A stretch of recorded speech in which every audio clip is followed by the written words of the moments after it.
Everyone thought the gorilla was about to attack. The enclosure gate had just opened for a controlled check, and the old caretaker had only stepped inside a few feet when the silverback turned toward him.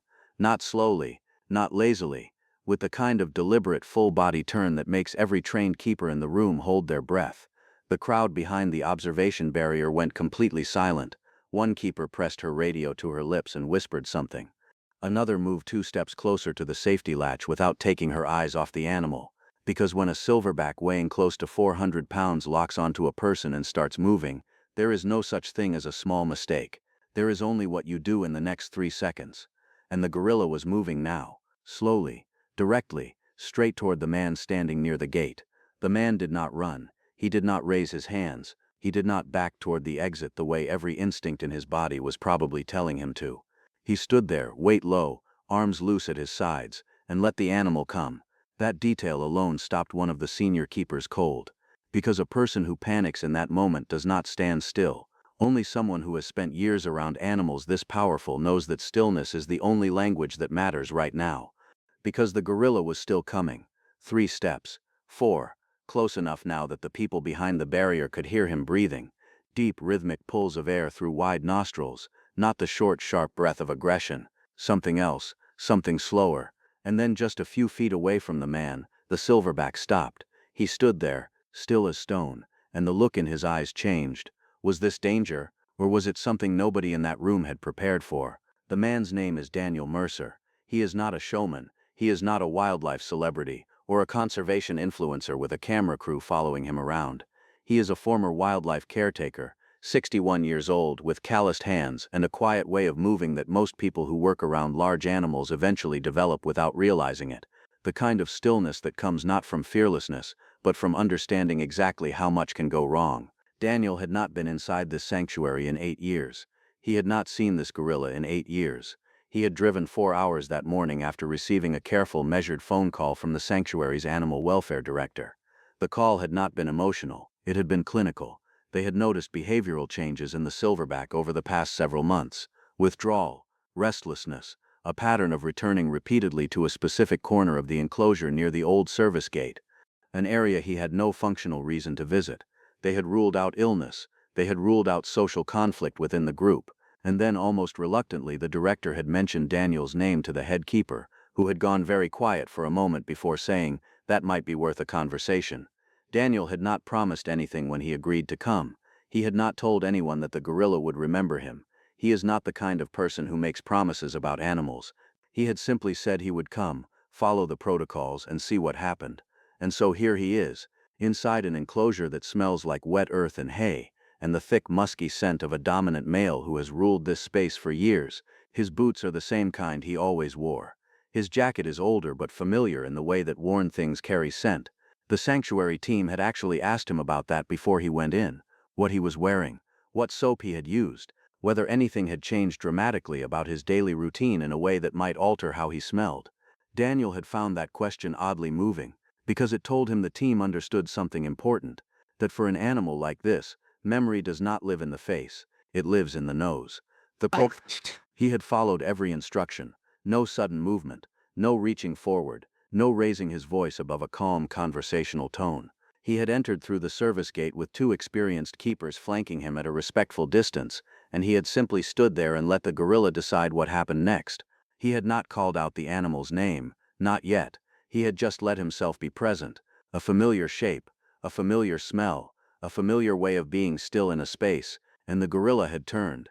The silverback is not moving anymore. He is standing close enough that Daniel can see the individual hairs on his broad forearm, silver-tipped and coarse, catching the afternoon light coming through the overhead panels.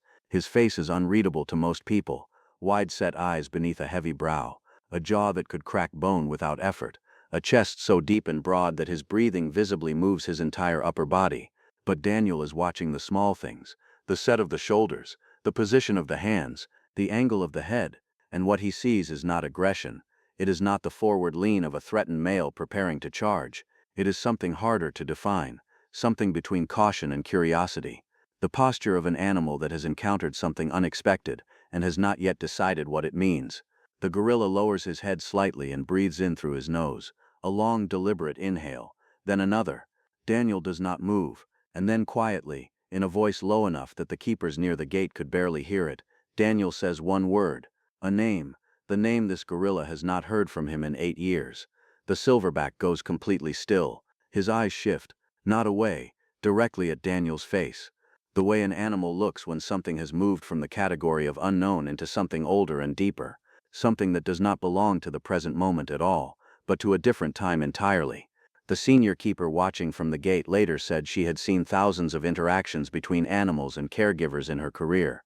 She had seen recognition before. She had seen animals respond to familiar voices, familiar routines, familiar scents, but she said something about the way this animal went still in that moment was different. It was not the stillness of confusion. It was not the pause before aggression. Daniel slowly raises one hand, palm open, fingers loose, the same quiet gesture he used during feeding checks years ago when he wanted to show the animal that nothing in his hand was a threat. A gesture so practiced and so specific that it belonged to a routine that only the two of them had ever shared. The gorilla looks at the hand, then back at Daniel's face, then at the hand again. For one long second, nobody inside or behind that enclosure makes a sound. The only noise is the low mechanical hum of the ventilation system and the distant call of something in the far habitat. The keepers at the gate are not breathing. The animal welfare director, watching through the observation window, has pressed one hand flat against the glass without realizing she has done it, and then the silverback reaches forward. One enormous hand moving slowly through the air toward the open palm of the man standing in front of him. Every keeper in that enclosure freezes. 8 years is a long time to carry something. Long enough for a sanctuary to build 2 new enclosures and hire an entirely different generation of keepers. Long enough for the trees along the eastern fence line to grow thick enough to cast real shade. Long enough for a young, frightened gorilla to grow into the dominant silverback now standing in the middle of that enclosure with his hand reaching toward a man he has not seen since he was barely more than a juvenile. But before any of that happened, there was a beginning, and the beginning was not beautiful. The gorilla arrived at the sanctuary on a Tuesday morning in late October, 8 years ago, in the back of a climate-controlled transport vehicle that smelled like disinfectant and stress. He was 7 years old, underweight for his age. A deep laceration ran along his left shoulder from an injury nobody could fully explain, though the team had their suspicions about how it happened. His eyes were wide and dark and constantly moving, tracking every person, every sound, every shift of shadow in the holding area, like an animal that had learned very recently that the world was not safe. His name was Kano. The sanctuary team had chosen it before he arrived, pulling it from a regional language as they often did with animals rescued from that part of the continent. It was a small thing, a practical thing, but names matter in care routines. You need something to say when you are trying to reach an animal across a distance, something short and soft that carries in the air without startling. The problem was that Kano did not respond to anything in those first weeks. He did not eat well. He did not engage with enrichment materials left in his space. He pressed himself into corners and watched the door. When keepers entered for health checks, his breathing changed immediately, shoulders rising, weight shifting back, every muscle in his young body preparing for something bad to happen. The team documented everything carefully and adjusted their approach constantly, but progress was slow and fragile. Some days it felt like they were starting over entirely. Daniel Mercer was not supposed to be Kano's primary caretaker. He had been assigned to a different section of the facility that season, working with 2 older females who were in the middle of a slow social reintegration. But one afternoon, a scheduling conflict left Kano's afternoon care shift short-staffed, and Daniel was asked to cover. He walked over, read the care notes, and spent about 20 minutes standing quietly outside the holding area before he did anything at all. The keeper who had briefed him later said she expected him to ask questions. Most people ask questions. Daniel just stood there reading the animal's body language like he was reading a page, and then he nodded once and said, "All right, I'll come back tomorrow morning." She asked him what he was going to do. He said probably nothing, just be there for a while. That was how it started, not with a breakthrough, not with a dramatic moment of connection. Just a man sitting on an overturned crate outside a mesh barrier, early in the morning before the rest of the staff had arrived, eating his breakfast and not asking the animal inside to do anything at all. Kano ignored him for 3 days. On the 4th day, he moved about 4 feet closer to the barrier before settling down again. Daniel noticed but did not react. He kept eating his breakfast. He spoke occasionally in a low, even voice, not commands, not coaxing, just the kind of quiet narration that some experienced keepers use almost unconsciously, describing what he was doing, what he was going to do next, filling the air with a voice that meant nothing threatening, that asked nothing, that simply existed in the space alongside the animal. On the sixth morning, Daniel left a piece of papaya near the base of the barrier and walked back to his crate. He turned slightly away, not completely, just enough to remove the direct eye contact that can feel like pressure to an animal still deciding whether a person is safe, and he waited. 2. Konochi waited longer. Almost 20 minutes passed before the young gorilla moved close enough to reach the fruit. He did it in stages, a few steps, a stop, listening, watching, then a few steps more. When he finally took the papaya, he moved back immediately to the far wall and ate it there, watching Daniel the entire time. Daniel did not turn around. He did not make a sound. He just sat there and let the moment be exactly what it was: small, quiet, unremarkable to anyone who had not been sitting there for 6 days waiting for it. That was the first real thing that passed between them. Over the following months, the routine built itself the way routines do when you are patient enough to let the animal set the pace. Kono learned Daniel's footsteps before he learned his face. He could identify the specific sound of Daniel's boots on the concrete corridor long before the door opened, and the keepers began to notice that his body language shifted differently depending on who was coming. With most staff, he remained watchful and guarded. Professional, one keeper joked, like a difficult coworker who tolerates you but does not trust you. With Daniel, it was different, not immediately, not dramatically, but over time the watchfulness softened into something closer to attention. Kano began positioning himself near the barrier when Daniel arrived for morning care. He would sit close, not touching, and observe the routine with an interest that felt less like vigilance and more like participation. He started accepting food directly from Daniel's hand through the protected contact mesh, which was a significant step that the team documented carefully and did not rush. There were always setbacks. A loud noise one morning sent Kano back to the corner for 4 days. A temporary change in Daniel's schedule disrupted the routine badly enough that the team had to rebuild trust from an earlier stage. That is the nature of this work. You do not own the progress you make with an animal like this. You hold it carefully, and you understand that it can shift, and you start again without frustration when it does. But the bond was real, and it was specific. The sanctuary's behavioral records from that period note repeatedly that Kano's stress indicators were measurably lower during Daniel's care shifts than during any other routine interaction. His eating improved, his engagement with enrichment materials increased. He began initiating proximity rather than simply tolerating it. But was not tame. He was never tame. He was a gorilla, young and still growing into his strength, with instincts and a will entirely his own. But something in Daniel's consistent, unhurried presence had given Kano a category for him that nothing else in his short, difficult life had provided. Safe, not performing safety, not offering safety as a transaction, simply being, day after day, the one thing in Kano's world that did not ask for more than he was ready to give. Then Daniel had to leave. It was not a decision he made. A serious illness in his family required him to return home, and the timing of that coincided with a broader staffing restructure that resulted in his permanent transfer to a facility 3 states away. The sanctuary handled the transition carefully. They briefed the incoming keeper thoroughly. They documented everything Daniel had built with Kano in detail: the routines, the preferred approach distances, the vocal cues, the specific enrichment items he responded to best. But documentation is not a person, and a file cannot sit quietly on a crate at 6 in the morning and simply be present. Daniel's last shift with Kano was ordinary on purpose. He did not make it a goodbye. He had thought about it, and he had decided that a disrupted final interaction full of human emotion would serve no one, least of all the animal. So he came in at his usual time, completed the usual checks, placed food down in the usual way, and spoke in the usual low voice. Before he left, he said Kano's name once. Then he walked out.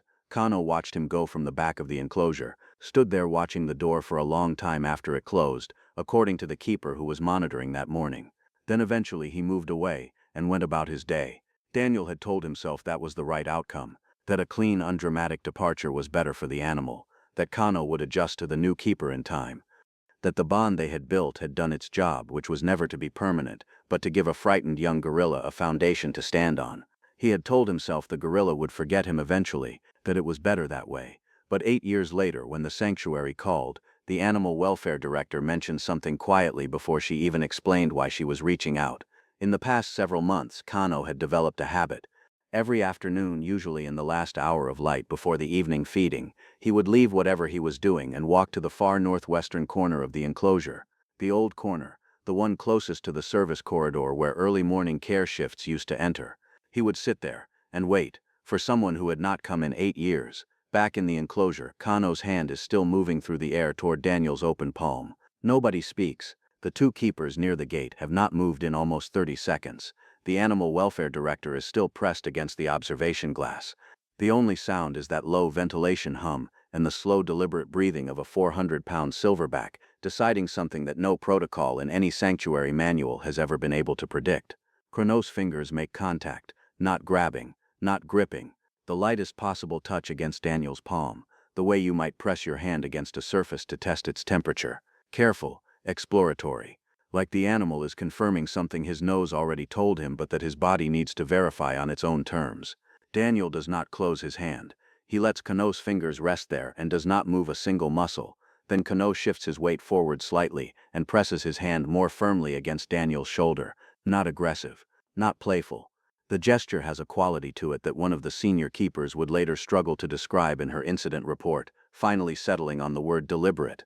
Like he was checking something, like he needed the solidity of it. The realness of a person he had filed away somewhere deep and had not been able to retrieve until this exact moment. Daniel's eyes fill. He does not blink them clear. He just stays still and lets it happen, and keeps his breathing even. He says Kano's name again, quietly, the same tone as before. Kano goes very still at the sound of it. Then he does something that makes the animal welfare director pull her hand away from the glass and cover her mouth. The silverback leans forward and rests his forehead lightly against Daniel's shoulder. Not a collision, not a dominance gesture. Something slower and more considered than either of those things. He holds it there for several seconds, this enormous animal with the power to do catastrophic damage, resting his head against the shoulder of a 61-year-old man standing completely still in the middle of an enclosure. And the sanctuary team watches in total silence because none of them want to be the one who breaks it. Daniel raises one hand slowly and places it against Kano's upper arm. Not an embrace, not the kind of contact you would have with a pet or a person. Just a firm, calm pressure against the animal's arm. Present, familiar, the same quality of touch he had used during health checks years ago, when Kano was young and frightened and learning what safe felt like. Kano does not pull away. He shifts his weight slightly and brings one arm around Daniel's back, loosely, the way the gesture was always going to happen if it happened at all, on the animal's terms, at the animal's pace, meaning exactly what the animal needed it to mean, and nothing more than that. Nobody in the enclosure moves, and then a metal cart shifts loudly in the service corridor beyond the far gate. Kano's head comes up immediately, his shoulders rise, his arm withdraws. The softness of the last 2 minutes compresses back into the body of a dominant male, who has heard something unexpected and is now assessing it with every sense he has. Daniel steps back without hesitating. He does not try to hold the moment. He already knows better than that. The noise does not last long. A keeper in the service corridor realizes what has happened and goes completely still. Someone else quietly moves the cart back against the wall. The sounds stop within seconds, but Kano is already standing differently. Shoulders higher, weight forward, eyes fixed on the far gate with the focused, unblinking attention of an animal that has spent its entire life understanding that the difference between safe and dangerous can arrive without warning. Daniel does not speak. He takes one more slow step back and lowers his body slightly, reducing his profile, giving Kano more space and a clearer sightline to whatever he needs to assess. It is not a retreat driven by fear. It is a deliberate, practiced response from someone who understands that affection does not suspend instinct. That the same animal who rested his forehead against your shoulder 30 seconds ago is also capable of something entirely different if the wrong combination of stimuli arrives at the wrong moment. This is what people who have never worked with animals this powerful do not understand. The tenderness and the danger are not opposites. They live in the same body at the same time. The keepers near the gate reduce their movement to nothing. The ventilation hum fills the silence. Kano holds his posture for almost a full minute, reading the space, reading the air, reading every signal the environment is sending him. Then gradually, his shoulders begin to drop, his breathing slows back down, his eyes lose that hard fixed quality and soften into something more like ordinary alertness. He does not return to Daniel, but he does not move away either. He simply stands in the middle of the enclosure and lets the moment pass, which is its own kind of resolution. Daniel watches him for a moment longer, then looks toward the gate and gives a small, quiet nod. The senior keeper releases a breath she has been holding for 90 seconds and begins the careful process of ending the visit the same way it began. Slowly, without drama, without anything that could read as abrupt or threatening.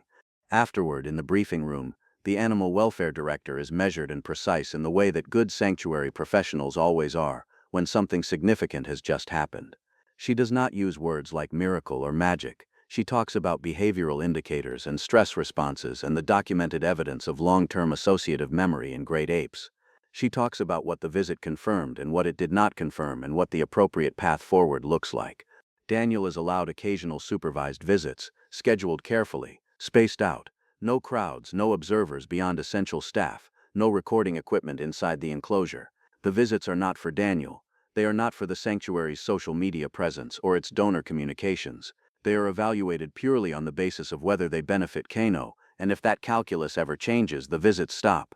He had not come here expecting access. He had not come expecting anything. He had driven 4 hours because someone who knew animals well had called him and described a gorilla sitting alone in a corner every afternoon waiting for something. And Daniel had understood immediately what that meant, and he had come. That is the thing about the people who do this work well. They do not love animals in the way that makes good television. They love them in the quieter, harder way that understands an animal's well-being does not always include you, that sometimes the most important thing you can offer is your absence. That real care has boundaries not because it is limited, but because it is honest. Before Daniel leaves the facility that evening, he asks if he can stand near the outer fence for a few minutes. The senior keeper walks him over. Kano is across the enclosure, unhurried, moving through his late afternoon routine the way he always does. He stops near the eastern tree line and sits, pulls at something in the grass, looks up at the sky for a moment with that particular expression that gorillas sometimes have, unreadable and ancient and entirely their own. Then he turns his head. He looks directly at Daniel standing at the outer fence. He holds it for a long moment, not tense, not expectant, just looking, in the way that animals sometimes look at things that belong to an older part of their experience, things that do not fit neatly into the present but have not disappeared either. Daniel raises one hand, palm open, the same gesture as always. Kano lowers his head slightly. Then he looks away and goes back to what he was doing. No performance, no dramatic farewell, just a gorilla returning to his afternoon and a man standing at a fence understanding that this is exactly the right ending, that the animal is safe and settled and does not need anything from him right now, and that there is nothing better he could have hoped for when he drove 4 hours this morning not knowing what he would find. Everyone in that enclosure had expected danger. What they witnessed instead was something rarer and harder to name, the proof that a bond built on patience and consistency and genuine respect can survive 8 years of silence. That memory in a living creature does not always announce itself. Sometimes it waits in a corner by an old gate, day after day, in the last hour of light, and sometimes the person it has been waiting for finally comes back.